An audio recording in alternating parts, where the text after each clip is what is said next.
Welcome to the End Zone YouTube. Let's move the chains. We are live here, waiting on Pat Ruffino to join. I hope he joins this morning, but we're going to talk about the best quarterbacks in the XFL, the USFL that were left out of this merger, right? So we're going to get right into it. And if y'all want to post y'all's questions up in the comment section, I'll try to get to those. We'll go ahead and get started because I assume that most people will be watching later on.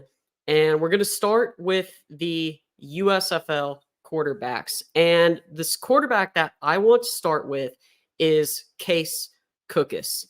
Now, if you're a USFL fan, you definitely know who Case Cookus is. He's been one of the better quarterbacks in all of the USFL. And unfortunately, he plays for the Stars. And the Stars are likely to not make this merger, which means that Case Cookus is going to be a hot commodity. Again, Case Cookus is a guy who just, when I watch him, I see how tough he is and how resilient he is. He's battled through a lot of injuries throughout his career. He's been really good in college and the USFL, somebody who's been able to take an absolute beating, especially last year behind an offensive line that struggled a lot for the Philadelphia Stars. He had 30 touchdowns to 14 interceptions over 2 years in the USFL, and his first year was really his best year. The second year, I think the quality of play on the Stars overall hindered him a little bit, but he is definitely a special quarterback. In the last 4 games of last season in the USFL, he had 10 touchdowns and 2 interceptions after a pretty rough start. So I think that Case Cookus is going to be a strong quarterback. And we're adding Pat in right now. What's going on, Pat? Hey, good morning, everyone. Sorry, I actually, I'm not going to lie. I had a little bit of a crazy morning today, so it took me a little bit to get going. But good morning, Ron. Good morning. Okay, we just started with the USFL quarterbacks, and I just did a little breakdown of Case Cookus. And by the way, guys, this is in no order. We're literally going USFL, then to the XFL quarterbacks here, because if you don't know already how the draft is going to be structured, there are 2 drafts. The first draft is where the USFL teams will pick up players from the now defunct USFL teams, right? And then players who didn't make that draft will go into a super draft afterwards. And same goes for the XFL. Yeah, and I think let's kind of just touch on that a little bit as well. We don't know when the draft is. Like, we know that that December 27th number, but like we don't know, because I have my own personal opinion on it. It's like, so you're gonna have these DPPs and everyone like do that right now, like before Christmas. Like, I know that text messages have been sent out, like, and whatnot. So like, I don't know. I'm a little curious about like how that's gonna work, if that makes sense. Like are they just gonna do it on what would that be, the 27th, like the Wednesday? Or are they just gonna like kind of go with it, or what's up? You know what I mean? Yeah, no, I definitely know what you mean. I think one thing that most people are used to right now with spring football is the idea that everything is fluctuating and changing, right? We've been told 12 teams and 10 and 8. We've been told a lot of different things as time has gone on. So we're even told that it might possibly be the Roughnecks brand that makes the league, but the Houston Gamblers team that makes the league, if that makes it even more confusing enough. So yeah, and I mean, I think Mark Willibridge, and I know we're going on a little bit of a sidebar here, but I think Mark Willibridge kind of confirmed a little bit of that. But I know earlier in the week, someone I know reached out to Wade Phillips, and Wade Phillips was like, I haven't been told anything. But he did say that they were having a meeting on Wednesday. And then obviously the trickle down effect with the Vegas Department of Team Operations personnel person sending the email, not the XFL, but that Vegas employee sending the email. Yeah. All right. So we'll go ahead and continue. And if y'all have any questions, comment those below. We'll try and do a little mailbag at the very end. So, Pat, do you want to do Troy Williams? Since I started with Case Cookus, we'll keep it with the USFL. And Troy Williams is an intriguing guy, in my opinion. He was really that spark that really led the Pittsburgh Maulers to that next level and kind of just like allowed them to make that championship run. For those that don't remember, James Morgan was their quarterback, right? They bring in this fourth round pick, from the NFL with NFL experience. He's coming from the Cardinals and all that stuff. And then from there, he just was ineffective. He looked like he couldn't move well. He looked like he just was having a lot of issues. And then they bring in Troy Williams, right? Troy Williams goes to Utah. He was at Washington. He's a JUCO kid, bounced around the CFL. Who's this guy, right? And then lights it up with his legs. And the biggest thing Troy did was he kept the kept the play alive. Didn't throw too many interceptions, almost 1,500 yards. I think I got my notes pulled up here. It was 14-14, 6 touchdowns, 3 interceptions, kept the ball alive. And they use their tight ends and Isaiah Hunt. And when I say tight ends, I mean I throw Mason Stockey, who was a fullback, in there. Isaiah Henney, that quick game, but also can push it down the field a little bit to Josh Simmons. I believe he did that a couple times as well. So the amount of just versatility with that guy, and it seemed like he understood the game. It seemed like he, could read the field and was able to make those secondary reads and whatnot. And I believe towards the end of the season, I think I had him as like my 4th best quarterback in the USFL. Yeah.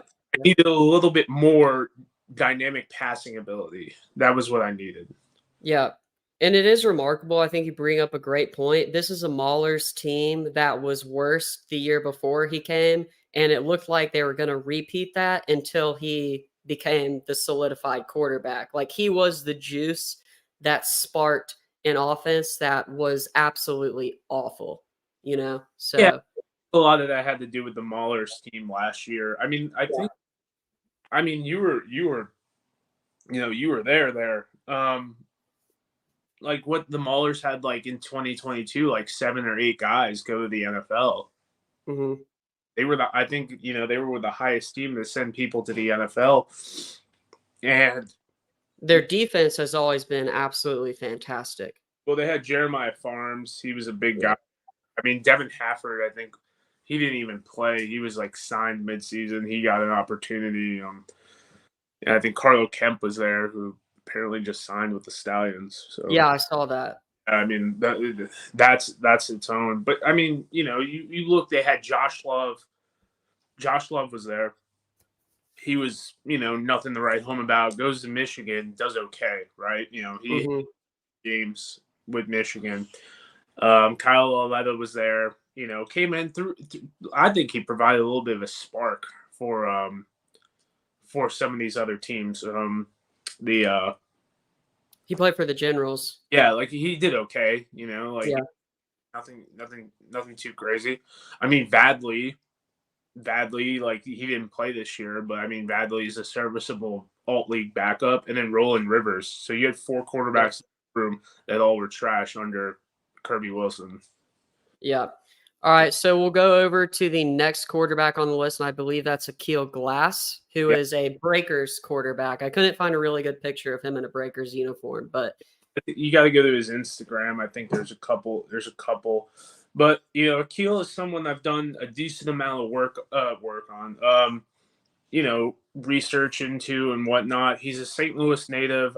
I'll look up what high school he went to. Yeah, no, Tanner Little, I 100% agree. But he went to the HBCU, Alabama A&M, as you see up there.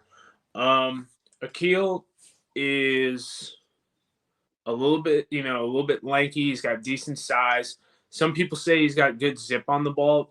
Sometimes I feel like it kind of fades away, in my opinion, when he's throwing that out route. But I do think he can make all the throws. got a decent amount of experience. I think he was a 3-year starter in college. Won the Deacon Jones Award when he was there. 2-time SWAC Offensive Player of the league. I'm pulling it up. All conference SWAC. A lot of experience. Yeah, he went to Lutheran North. That's what it was, which is, pretty good school up here. Not one to shrug at. And had a cup of tea with the. He had a cup of tea with the Tampa Bay Bucks and whatnot. So I think he's a pretty effective quarterback. I think, he struggles on, like, the further you go down the field, the accuracy becomes an issue and whatnot. But sometimes he can be a little bit erratic. Now, some people kind of get a little jazzed up about him. They said he was like his frame was a little too lanky. I've seen the guy in person. He's training down in St. Louis, like with a couple other guys, a couple Arena League guys. I feel like he's like filled out a little bit more and whatnot. So it really is going to come down when you see that guy, like how he does once like the practice film looks. Like he hasn't played in a professional game, so I think there's a lot of potential there. But I think these coaches are seeing something we're not because they see him in practice all the time.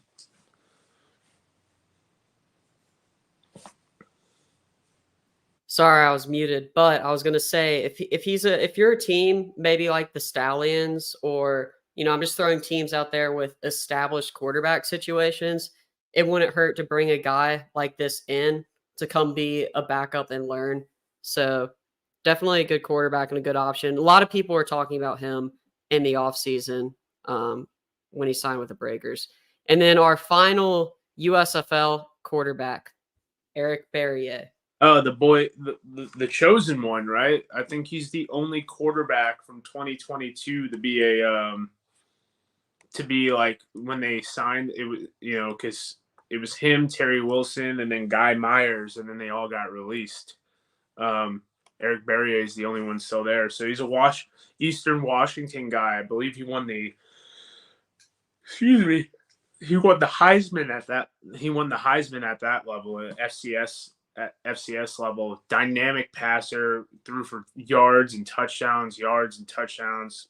Biggest thing was, his completion percentage might have been a little bit padded because of their like pass-friendly offense and whatnot. A little bit small, but this guy is athletic. I think he's got plenty of potential to make plays.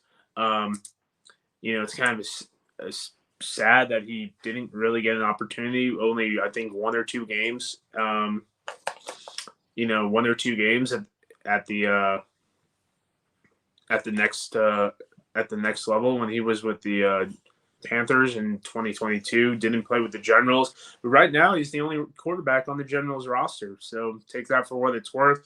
I think someone would give him a chance. Oh, excuse me.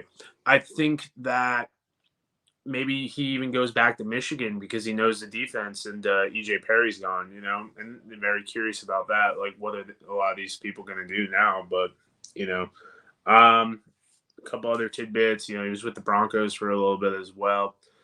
I could definitely see him going to Houston. I could definitely see him, arm strength, has trouble like a lot of these guys hitting those far routes and keeps a little bit too much air under the ball as well. Height might be an issue to some people as well. Mm-hmm. It made sense that he went to the Generals, though, just given their short history in the USFL. Yeah, I mean, go ahead. A little less athletic than DeAndre Johnson, but he's a better arm. Yeah, he can move. All right, so we're gonna go on to the XFL quarterbacks, and we'll start with Quentin Dormady. So this guy had, what would you say, a roller coaster of a season with Orlando? It was BS. Like, that came out to be false. So it said this guy's career. This guy had NFL workouts like at the end of the season. I'm sure he got asked about it, grilled about it, all that stuff, and just because, and I'll say it, like DeAndre Francois, like being a little salty there. Yeah, so basically, for context, for people who may not know, there were allegations that Quentin Dormady was doing something basically illegal on the team in the XFL, and it turned out to not be true. And it definitely, like, I think that definitely affected his play. But, like, despite all of that, to me, he was still one of the few bright spots on the short-lived Orlando Guardians team.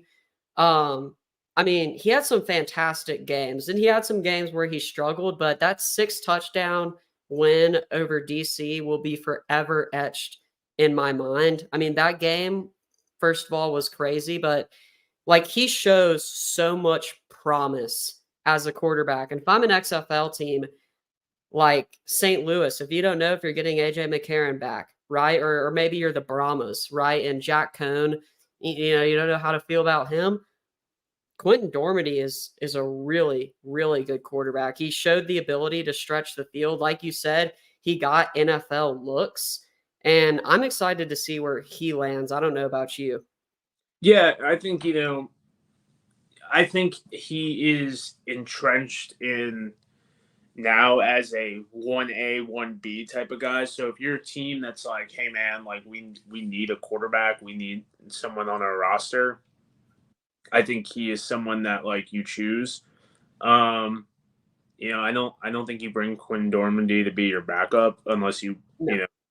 play him, which is kind of weird because you might see a guy like that not get signed or drafted, and you'll look at it and be like, what the hell? Like this guy, did this, this, and this. He should be the quarterback here. And it's like, well, buddy, that's not how it's gonna work because like we don't need him to do that. We need him to be our guy, but if he's not going to be the starter, we're going to release him. So that's kind of where a lot of people might get, not just for the quarterback position, but every position. A lot of people might get upset that they're like, what the hell? Like, this guy's better than this guy. It's like, well, is he? Or like, that's your opinion? Or is it just like, we think that we should, address other positions of need? So, I mean, there could be a lot of hurt feelings for fans in the future about this. Yeah.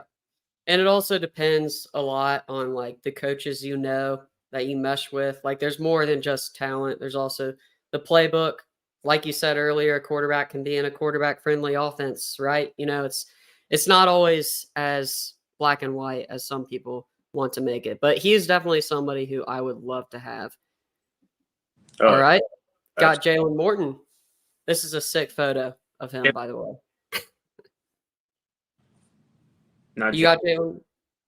No, Jalen McClendon, not McClendon. Sorry, I said Morton. My bad. I don't think Jalen Morton is yeah got much. I think he's just like, yo, this is pretty cool. I won a USFL championship. But I mean, this guy coming out of Baylor, I think he was also at NC State as well. Real raw. He was definitely, while he was playing, he was in the top half of US or XFL quarterbacks in 2023. Personally, like talking to Rod Woodson after games about him, he was 100% like, yeah, man, this guy is DeAndre Johnson. I think he's done then. But this guy was extremely raw. Getting to learn the offense. You could see the progression of him getting better every week, getting more comfortable in the throws, stepping into them more, not taking off with his legs when he had opportunities to, and you saw that translate into better football. So I'm extremely excited to see what he does moving forward, and I think there's so much potential there that he'll be able to find a team, move forward, because the guy didn't start in college. He only had like 2 college starts, 1 college start, and then you push forward with that, and you're able to like see that each week he's getting better. Granted, he's 27 years old, but he always Rod Woodson always said like the kid's a baby. You know what I mean? Like the kid is extremely young and XFL and able to like continue to develop and whatnot. So we'll see if someone wants to deal with that, if he fits their scheme. I mean, the problem is yeah, you're going to have a lot of good players like go to the wayside. So, I mean, Yeah. I mean, really, when we think about it, like Michigan and Houston, and I'd argue, like, you know, go back and forth on Houston now. Like, Michigan and Houston are the only QB needy teams, really. I mean, San Antonio, I think they're going to ride with, you know, Jack Cohn. Jack Cohn is just so. I mean, I'm a Notre Dame fan, so we had Jack Cohn in our 11-1 season. I love the dude, but it's just he's not. His ceiling is not going to take you over the top, in my opinion. I mean, But yeah, yeah, I mean, he's still getting NFL workouts. You know what I mean? Like, yeah, could be in the XFL. I think he is a higher tier backup, you know, to, you know, low tier starter, which in my mind means like, okay, like that's why you're here. yep, But then exactly. Paxton Lynch there, who, you know, you say a lot about Paxton Lynch, but he's got a lot of experience if he chooses to stick around. Then you have, you know, TJ Edwards is really a name to keep track on, and he's a Division II guy from the GLVC, and he's bumping his stuff up. Yeah. Yeah, Oh, I mean, he was also like an IFL guy. I think he was in fan controlled football as well, but like he was IFL like MVP, and I mean that's someone you want to keep tabs on, in my opinion. Like TJ Edwards could be a star in this league. I mean, keep going down the list, right? Like St. Louis, I think St. Louis picks up a quarterback, but you know, Coach Beck, they could pick up two, but I mean, Coach Beck they like Manny Wilkins a lot, and mhm, I mean, Testaverde Jr. We'll see what happens there, but I mean, I wouldn't be. yeah, He was very confident before AJ left. That he's like, I have three guys in this room that can. Yeah, I mean, I like Testaverde Jr. too, man, but I mean, he's. You know, he is. You know, I've met the guy multiple times. Seems like an awesome dude. You know, he's paisan like myself, but we'll see what happens, right? yeah. But And I think maybe like Michigan could Michigan, also, well, depending, if we really don't know because we don't know who like AJ McCarron's a great example. Like we don't know if he's coming back or not.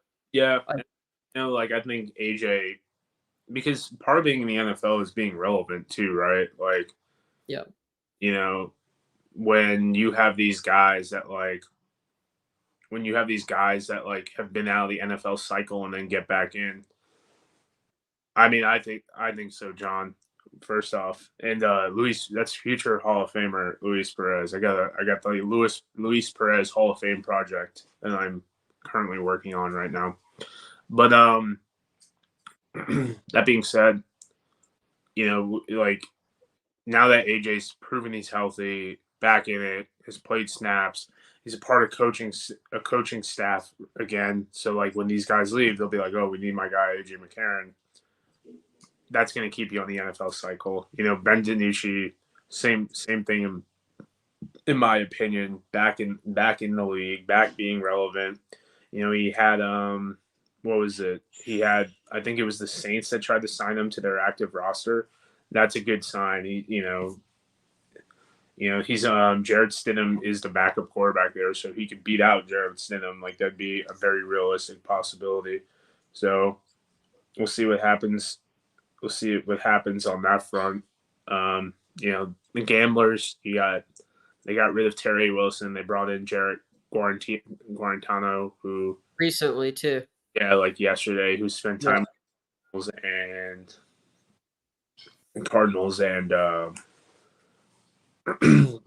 Broncos, and was also doing work with like the XFL and stuff like that. So I mean, that kind of says something about Kenji Bahar and you know, Montel Cozart.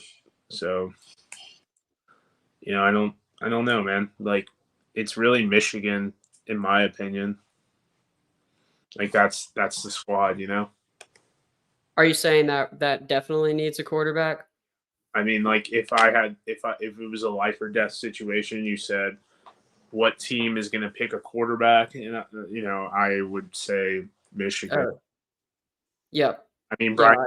Brian Lewerke was essentially your fourth string. You brought him in after Carson Strong got hurt, and with the Seattle Sea Dragons, and got cut over in favor of Harrison Frost, who was not even an NFL draft eligible player yet. Like, he had to play that whole thing. Yeah. All right, we'll move on to our last quarterback, and I know you're passionate about this guy right here. I can take him, or you can take, or we can both talk about him. But I love Brandon Silvers too. Yeah, let's both talk about him and whatnot. Let me pull up some of his stats. Like, you start talking about him, and then I have some, like, on my own accord. I've been taking like records and whatnot. I don't know if you knew that. Like, I've been compiling stats of, like, since 2019, and even the UFL and the XFL 2001 of, like, all football stats. Yeah, so we'll talk about Brandon Silvers. Silvers to me is like Luis Perez in the sense that he's become a spring football journeyman. This guy pops up in every single new spring football league, right? He played for the Memphis Express in 2019 in the Alliance of American Football. He also played for the Seattle Dragons, not to be confused with the Sea Dragons, in XFL 2.0. And of course, he played with Houston last season, right? And the beginning of the season, this dude was absolutely on fire. Like, it looked like Brandon Silvers was going to be one of the better quarterbacks in all of the XFL. Then it kind of started to teeter, and we saw Cole McDonald get reps near the end. But to me, he's like guaranteed he's going to be a top half quarterback. Like he's someone who I feel like if I'm an offense coordinator, I just want a guy who I can plug in and just trust. Like, this is one of those guys. Like, the floor is high for Brandon Silvers. And I think that he might be one of the safest choices in terms of free agency gunslingers for the XFL teams in the XFL draft. And if he carries over to the super draft, then I'm sure some USFL teams would definitely be interested in a guy like Brandon Silvers. Yeah, I mean, you have obviously Brandon's been around the league. I think he's thrown like 30-some touchdown passes and, almost 4,000 yards over his, like, 20 game sample or whatnot. Brandon was hurt. I don't think a lot of people knew that Brandon was Brandon was hurt, couldn't practice, and like AJ Smith was very vocal about, like, yeah, that kind of affected a lot of things moving forward and whatnot. So I don't think a lot of people, like, really took the time to, like, for lack of a better term, like, sympathize with that. I think there was a lot of just kind of like, oh, he's not doing good because AJ Smith doesn't know how to call plays, and, like, he's not the wonder kid we thought he was. And it's like, all right, dude, like, calm down a little bit. So, I mean, there was a lot of that, I think, over time. Brandon Silvers is, just going to kind of settle to the mean of, like, being, like you said, I think he is a top 4 quarterback in these leagues. And, I personally felt like, we didn't get the full dosage of Brandon Silvers last year due to his injury, but in the end, it is what it is. Love the guy from the Memphis Express, played really well in the spring league as well. But overall, just, like, a pretty solid guy to be a part of. And, like, I think we're personally blessed to see him, like, coming through, like, and whatnot. Also played in fan control football for, like, a game. Yep. He's from Troy, Alabama. Yeah. Represent the state of Alabama. He was a great quarterback in college too. I believe he was on the team that upset LSU on homecoming. Nice. I think he was. So this guy's also just, like, he won a lot of games at Troy, and I really do think that he would not be left out. Like I'm sure that a lot of teams, maybe not in the XFL, maybe the XFL rosters are full, but some USFL teams, like, imagine him playing for, I don't know, Michigan or a team like that, or maybe staying in Houston. Like, to me, that would be sick if the Gamblers were in Houston and he got to play in Houston. I think that would be totally awesome. I mean, I think it opens up the Birmingham thing as well, right? Like, I don't think AJ comes back. I know a lot of people are like, "Oh, AJ's going to Birmingham," and I'm like, I mean, he might, it might not. Like, it doesn't really matter, you know. I mean, his family rolled deep to St. Louis, so you could be like, "Oh, you know, he's not coming around," and he's like, "Oh, man, well, if that's what you think, like, Yeah, adorable." But I mean, and Birmingham is so aggressive too. like, Like, in terms of signings, that I wouldn't be surprised if they signed, like, Case Cookus or someone just to bring in, because they're always bringing in competition. Like, they're not afraid at all. yeah, I mean, yeah, I mean, dude, that, like, I'm hoping it gets announced today, but let me pull up James's like shotgun of tweets last night because I was like, For all the signings they made, they brought in a Clemson wide receiver. yeah, well, he's got like legit NFL experience. Yeah. DeMarcus Mitchell, who's been like around, Carlo Kemp. I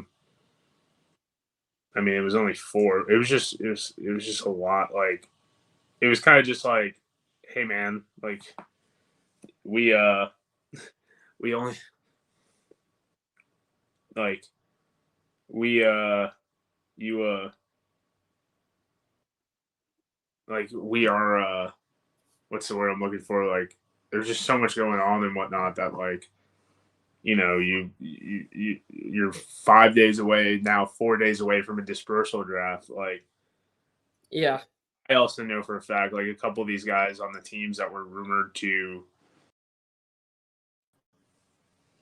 not be signed and whatnot, they were more like hooked up, if that makes sense. Like, hey man, like you are like not going to play for us, but you're going to be you're going to have the ability to play and, you know, be a part of the league, if that makes sense. Like, they were like pretty transparent about what was going on. Oh, yeah. Like, Yeah. yeah. So, like, I don't know. That means something, in my opinion. All right, so those are all the quarterbacks we're going to talk through today. If we missed any quarterbacks, y'all comment in the comment section down below. If y'all have any questions, we can wait around for 10 minutes or so, because, I mean, we planned for an hour and we're only at 33 minutes. Have you seen Tom Flacco play? No, I haven't. I don't. I mean, I didn't really like go get too giddy about it. You know, the thing is about Tom Flacco is that he's like 29 years old. He's been coaching at Delaware for the last like 2 years. NFL interest, I believe he had it, and then like spent like two years plus in the CFL. I don't think he played in the CFL. I know he's shorter than his brother and whatnot, so not that that means anything, but it means something, right? But, you know, being the brother of Joe Cool's got to mean a couple things, you know. Yeah, you definitely get that family name legacy. Yeah. I just don't know like how like invested I'm gonna be. I mean, because who else does they have? Brandon Silvers, they have Lindsey Scott, they have Tom Flacco. Like, I mean, that back room kind of seems a little Yeah, crowded. Yeah, I mean, I think they have one more guy if I don't remember. Did Cole McDonald? Yeah, him and Caleb Elby got released. Yeah. Caleb Elby, St. Louis guy, still out here training though, still grinding. Good for him. Let me pull up their roster real quick. Well, Lindsey Scott is someone who's been super hyped up, and I really want to see him play. My only like, you know, my only kind of just like where I fall out of love with Lindsey Scott is like he's been to 13 different colleges. Maybe that's more of an indictment on me, but it's like my man's like bounced around so many times. But, you know, I know there's COVID. He was a Mizzou guy for a little bit too. I mean, he had some injuries and everything like that, but I mean, homie threw 60 touchdowns in 1 year. It's got to be something, right? Yeah. Yeah, I mean, he was good in college. When he played, yeah. Yeah. Um, FCS. yeah, Totally dominated. Someone's asking about Austin Prohl. Well, He is what were you saying? no, I said shoot. Yeah, let's talk. They're asking what team he's on. Battlehawks. Yeah, so he's still on the Battlehawks. His father is the wide receivers coach there as well. I do not expect Austin Prohl to leave anywhere. Let me pull up the roster again. So Austin Prohl is someone, obviously, you're shifty, stereotypical, little slot white guy, all that stuff, hits all that. Has bounced around the league. I think he came into the league in 2018, spent on practice squads, off practice squads, just really a fringe NFL guy. Had some workouts, I think, with the Carolina Panthers and whatnot. I know he's with the Bills for a little bit. He's got pulled up here. The Rams, 2020 XFL guy, didn't play USFL, but he's had so many pit stops and whatnot throughout. He actually, and Sean, correct me if I'm wrong, he scored the first touchdown in the XFL 2020 from Brandon Silvers, ironically. I believe he did, because wasn't that against the Defenders? I don't remember that. I think so, but either way, he was good for the Dragons with Brandon Silvers, and to me, he's one of great, reliable wide receiver that you can have on your team. 100%. Yeah. I mean, yeah. So I think, actually, believe it or not, the Battlehawks are in an awkwardly good position of heartbreaking right now. Their roster sits at 55 or something like that, and it might be a little bit lower because they released Alex Matheson, their long snapper, so they don't have to break that heart. You know what I mean? So there's only 7 long snappers in the USFL and XFL are going to have their hearts broken, most likely. Yeah. I mean, I'm not trying to be edgy here, but it's just, you know what I mean? You're going to have a lot of people's hearts broken. And I saw Carlos Davis obviously get signed the other day, and you're kind of well, that's one less person that has to, that's one more person that gets an opportunity, because Carlos Davis is leaving Birmingham. Granted, he never played with Birmingham, but someone they probably would have kept around. So, I mean, but their wide receiver room, I think, is safe, in my opinion. Just looking at their offense right now, man, is pretty safe, in my opinion. I think, I think they could get rid of an offensive lineman or two.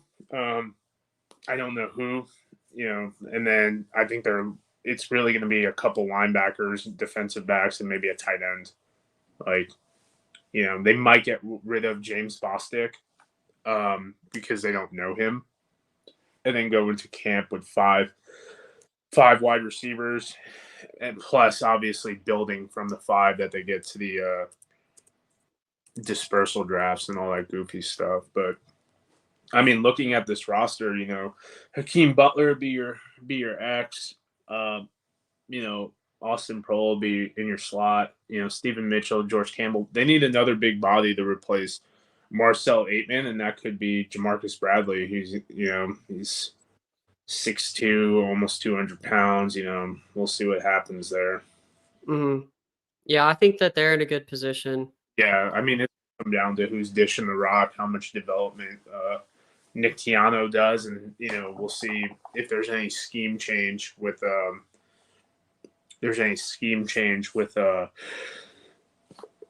new quarterback.